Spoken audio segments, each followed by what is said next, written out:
빠르게 발전하는 바이오 과학에 허가 제도가 발맞추려면 식품의약품안전처의 심사 체계가 획기적으로 개선돼야 하고 원활한 전문 인력 확보가 가능해야 합니다. 특히 규제 과학이 정말 중요한 것이 이 바이오 사이언스 쪽의 어떤 개발 그 내용을 규제로 담는 것은 너무나 어려운 일입니다. 항상 뒤쳐져 가는데, 특히 최근에 나오는 이제 어드밴스 바이오테라피틱스, 소위 혁신적 바이오 의약품의 경우에는 이런 것들을 어떻게 평가하고 어떻게 심사해야 될지 이런 것들을 참 정하는 것이 너무 어렵습니다. 제가 국내 모 회사가 개발 중인 엑소점 베이스의 이제 치료제를 임상 개발을 제가 이제 자문하고 있는데 이거 너무 힘듭니다. 식약처에 계신 선생님들이 너무 잘 도와주고는 계시지만은 그분들도 이걸 사실 어떻게 해야 될지 잘 모르기 때문에 서로가 이제 이렇게 좀 뭐라 그럴까요? 어떻게 해야 될지 몰라서 이렇게 여기 갔다 저기 갔다 하는 이제 그런 일들이 벌어지고 있습니다. 어쨌든 식약처가 이런 규제과학 분야에서뿐만이 아니라 또 고질적인 심사인 인력 부족 문제를 해결하기 위해서 각 분야의 전문가로 구성된 외부 심사 자문위원회를 상설로 설치하고 임상시험 계획서 승인이나 신약 허가 결정에 심사 자문위원회의 의견을 투명하게 반영하는 시스템 도입을 고려하시도록 요청드립니다. 그리고 또 마찬가지로 신규 심사 인력을 양성하고 식약처의 심사 전문가가 빠르게 발전하는 규제과학의 트렌드를 배울 수 있도록 재교육 과정을 마련하는 것을 권고드립니다. 앞에 나왔던 것 중에 하나가 뭐냐면 되게 안타까운 것 중에 하나가 식약처 허가를 진행을 하고 있고 건강심사평가원에서 이제 심사 급여 결제를 거치고 있는데 행정적인 직원 이제 심사하시는 분들이죠. 그분들이 숫자가 작아서 그분들이 갑자기 일이 생겨서 절차가 한 달, 두 달 늦어지게 되면 그 사이에 생명과 직결된 신약에 있는 해당되는 그 사이에 한 달, 한두 달 사이에 환자가 몇십 명 죽거든요. 이 말도 안 되잖아. 아까 이노베이션, 혁신 중에 최고의 혁신은 사람의 생명을 살리는 혁신인데 왜 이런 생명과 직결된 신약에 관련된 이런 업무를 하는 사람들의 숫자를 뭐 이게 규제 제한하는 저는 안 된다고 생각되거든요.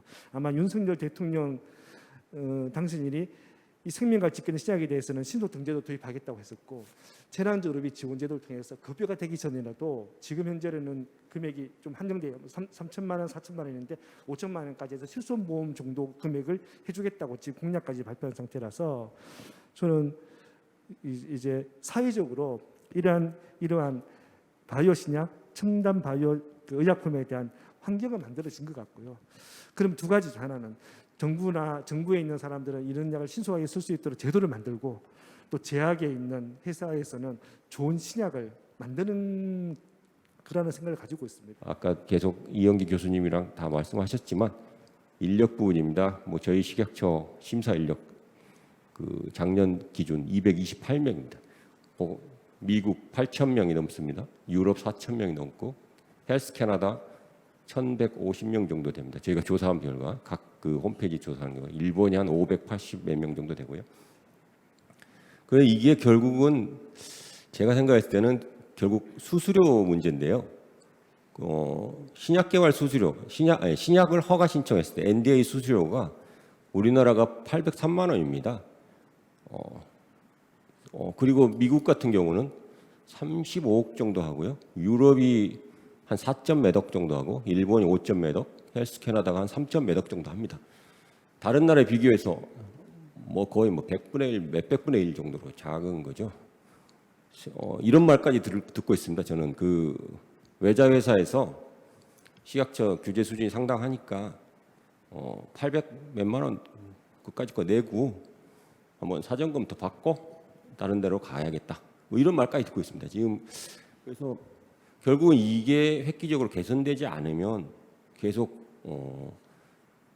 이 동반자적인 심사, 선제적인 심사가 이루어져서 이게 획기적으로 개선되지 않으면 그 결국은 제약 바이오 산업의 어떤 부가가치 창출이랄지 성장이 조금 앞으로 계속 유지되기는 어려울 것 같다는 말씀드립니다. 그래서 계속 저희도 이제 인력을 확보하는데 그리고 수수료를 계속 높이는데 노력을 해야 될 것이고요.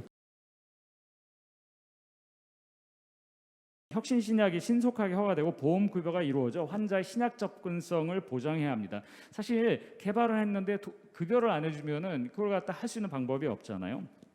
따라서는 한정된 건강보험 재정에만 의존하는 대신에 별도의 기금을 조성하는 방안도 이제 긍정적으로 검토할 때가 되지 않았는가. 물론 그걸 어떻게 할 건가 그거는 저한테 물어보지 마시고요. 일단 저는 안을 드렸으니까 이제 그러한 것에 관련된 어떤 그 사회의 컨센서스를 모으는데 정부가 리더십을 발휘해 주도록 요청드리겠습니다. 기존의 화학 강암제, 2001년에 표적 강암제, 2017년에 면역 강암제, 그리고 이제 2021년 작년이죠.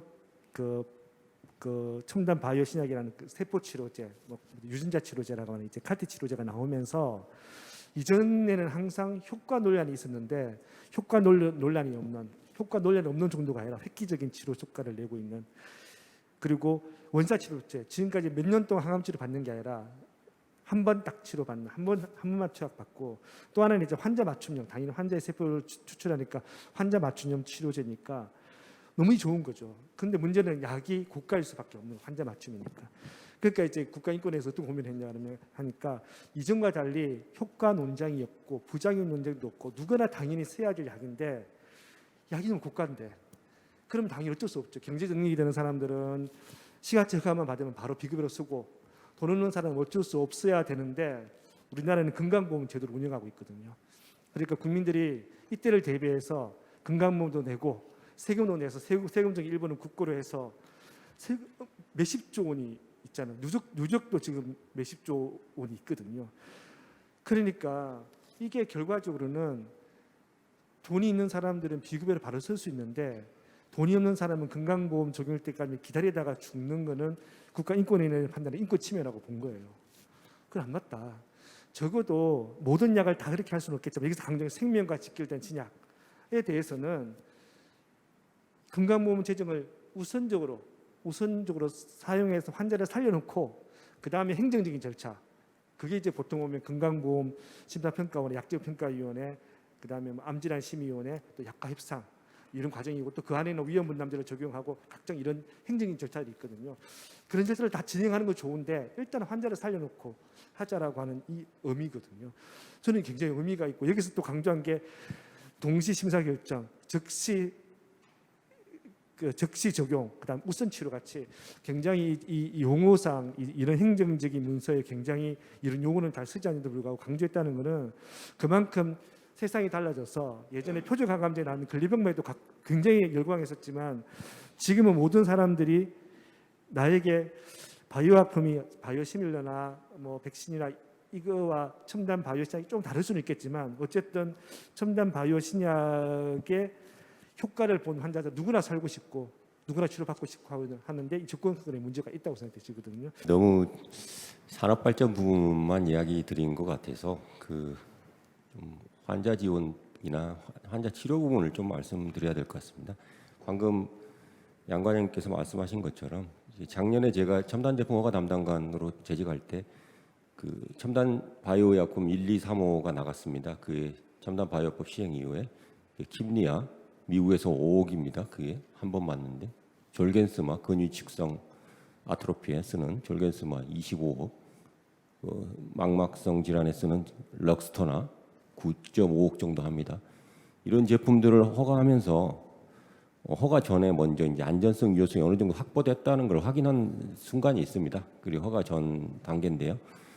그때 이게 건보나 이 보험 당국에서는 상당히 고민이 많겠구나라는 판단이 돼서 빨리 안전성, 유효성이 어느 정도 확보된 다음에 빨리 그 자료를 모두 넘겼습니다. 빨리 보험 약관을 결정해서 국민에게 투약될 수 있도록 하도록 했는데요. 결국은 이러한 제품들이 엄청난 고민을 해야 되겠죠. 보험 당국에서는 이걸 어떻게 보험을 적용해야 될지. 그럼 상당한 시간이 걸릴 수밖에 없는 거고요. 제가 생각했을 때는 킴리아 이번에 4월달에 결정한 것도 굉장히 빠른 결정이라고 생각합니다.